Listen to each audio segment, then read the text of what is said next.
একঘেয়েমি কাজের পর একটুকু শান্তির জন্য আমরা চলে গিয়েছিলাম একটু ঘুরু করতে।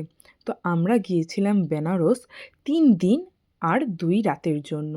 তো অনেক দিন ধরে আমরা ভাবছিলাম যে একটুকু ঘুরে আসা যাক। কারণ আর ভালো লাগছিল না একই জায়গায় বসে থাকতে। প্রত্যেকটা দিনের একই কাজ, একই রুটিন। তাই একটু অন্যান্য জায়গা এক্সপ্লোর করতে গিয়েছিলাম।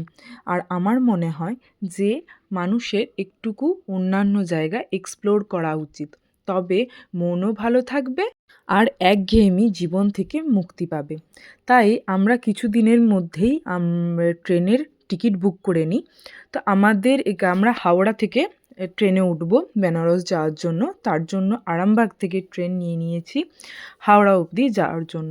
তো আমরা ট্রেনে উঠেই কিছু চিপস, তারপর ছোলা একটু খাওয়া-দাওয়া করেছিলাম। তো এইটা হচ্ছে আমাদের সেকেন্ড ট্রেন, যেটা ছিল আমরা বেনারস যাওয়ার জন্য হাওড়া থেকে নিয়েছিলাম। কিন্তু তখন আমি ভিডিও করিনি, তার পিছনে একটা মাত্র কারণ, ট্রেনে উঠতেই আমাদের অনেক প্রবলেম হয়। আমরা হাওড়া তাড়াতাড়ি পৌঁছে গেছিলাম। যখন গেছি মানে ঢুকতেই ট্রেন চলে আসে। ট্রেনে ঢুকেই যেটা আমাদের রিজার্ভেশন বলে টিকিট দিয়েছিল, সেটা কিন্তু আমাদের রিজার্ভেশন হয়নি। দুটো সিট শুধু বসে যাওয়ার জন্য রিজার্ভেশন হয়েছিল। তো শোবার জন্য নয়। কিন্তু এই ১৩ ঘন্টার রাস্তা আমরা যে কী করে এসেছি, আবার ছোট বাচ্চা, আর তার উপর খুবই ঠান্ডা ছিল। এতটা ঠান্ডা যে চিন্তার বাইরে। কিন্তু সবাই মানে যারা ট্রেনে ছিল তারা খুবই ভালো ছিল বলে একটা সিট ফাঁকা ছিল, তো আমাদেরকে শুতে দিয়েছিল। তো আমরা অল্টারনেটে শুচ্ছিলাম। তো তারপর আমরা চলে আসি বেনারস স্টেশনে। দেখুন এটা হচ্ছে বেনারস স্টেশন। আমার তো খুব ভালো লাগছিল। হঠাৎ দেখি আমরা যেই রুমেতে যাই, সেই রুমেতে জানলাতে কত বাঁদর চলে এসছে। তো আমরা আগের থেকে হোটেল রুম বুক করে এসেছিলাম, তার জন্য আমাদের সেরকম কোনো অসুবিধা হয়নি। কিন্তু হোটেলটা খুঁজতে একটুকু অসুবিধা হয়েছিল, তার জন্য আমাদের ১টা ঘন্টা সময় যায়। তো আমরা গিয়েই আগে ফ্রেশ হয়ে আমরা খাওয়ার জন্য যাই। তো এখানে সব ভেজ, ননভেজ কিছু নেই। সব যে কোনো হোটেল যাবেন ভেজ, কিন্তু তার থেকেও বড় কথা ভাত। আমরা যারা হচ্ছি ভেতো বাঙালি যাকে বলে, তাদের জন্য যে ভাতটা কতটা প্রয়োজন আমি হয়তো বেনারস না গেলে বুঝতেই পারতাম না। তো আমরা ওখানে একটু ভাত খাওয়ার জন্য যেন ছটপট করছিলাম।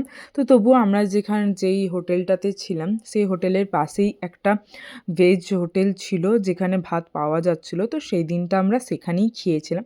মানে খাওয়া-দাওয়াটা করে সেরেছিলাম ওখানেই। তারপরে খাওয়া-দাওয়া করেই আর আমরা অপেক্ষা করিনি, কারণ খাওয়া-দাওয়া সারতেই আমাদের ৪টে বেজে গেছিলো। ৩টের সময় আমরা খেতে যাই। তো কী করে যে সময়টা কেটে গেল ওই সকালবেলায় 9:30টায় নেমে বুঝতে পারলাম না। তো ওইখান থেকেই আমরা চলে গিয়েছিলাম ঘাটে।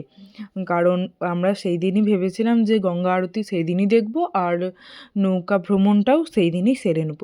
তো আমাদের এখান থেকে মানে আমরা যেই হোটেলে উঠেছিলাম, সেই হোটেল থেকে গঙ্গার ঘাটটা অনেকটাই কাছে। আর এখানের একটা সবথেকে বড় সমস্যা যে টোটো ১ কিলোমিটার আগেতেই দাঁড় করিয়ে দিবে। মানে গঙ্গা ঘাট অবধি যাবে না টোটো, কোনো রিক্সা যাবে না। আপনাদেরকে পায়ে হেঁটেই যেতে হবে।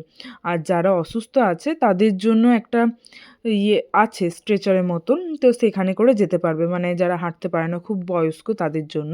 দেখুন আমরা হাঁটতেই চলে এসেছি সাইডের সব দোকান দেখতে।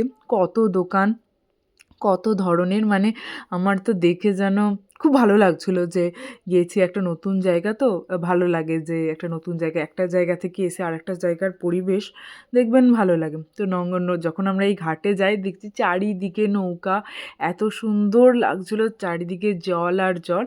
তো ওইখানে অবশ্যই আপনারা রেট করবেন, আপনাদেরকে অনেক দাম বলবে, কিন্তু আগে রেট করবেন তারপর যাবেন।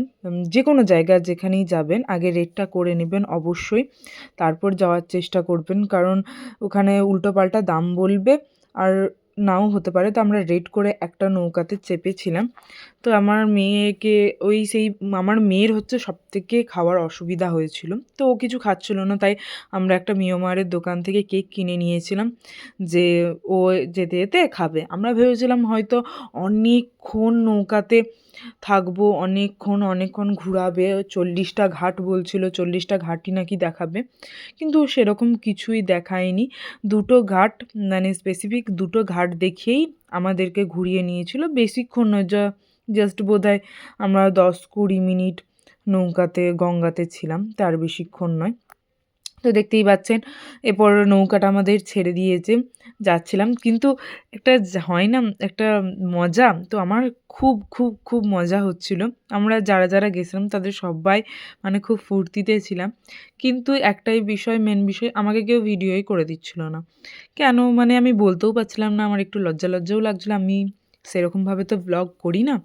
তো যেটুকু পারছিলাম সেটুকুই করছিলাম, সেটুকুই আপনাদের সঙ্গে দেখাবার চেষ্টা করছি আর কি।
ঘাট ঘোরা হয়ে গেলে তারপর আমরা চলে এসেছিলাম গঙ্গা আরতি দেখবার জন্য, কিন্তু আমার মেয়েটা সারাদিন একটুও ঘুমায়নি, খুব ক্লান্ত হয়ে পড়েছিল, তা আমার কোলেতেই ও বসে থাকতে থাকতে ঘুমিয়ে পড়ে।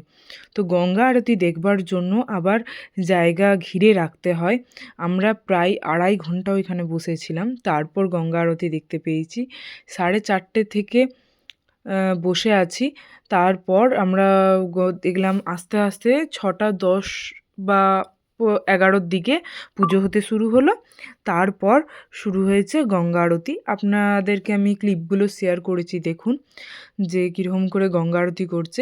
মানে বেনারসের মেন অ্যাট্রাকশনই হচ্ছে এই আরতি দেখে আমরা কিছু বাইরে খাওয়া দাওয়া করে হোটেলে চলে গিয়েছিলাম। এই আরতিটা আপনারা দেখবেন, এইখানেই আমি শেষ করছি। পরের দিনের ভিডিওটা আপনারা পরের নেক্সট পার্টে পেয়ে যাবেন, সেখান থেকেই আমি লাস্টটুকুটা যেটুকু সারাদিনেরটা ছিল সেই দিনটা ওই সেকেন্ড পার্টে আমি দেখাবো, কারণ এই পার্টটা অনেক বড় হয়ে যাচ্ছে তার জন্য। তো দেখতে থাকুন কীভাবে আস্তে আস্তে মানে আরতিটা হচ্ছে, আমরা পুরো আরতিটাই দেখেছিলাম। তো দেখতে থাকুন, আবার দেখা হবে আপনাদের সঙ্গে নেক্সট ভিডিও।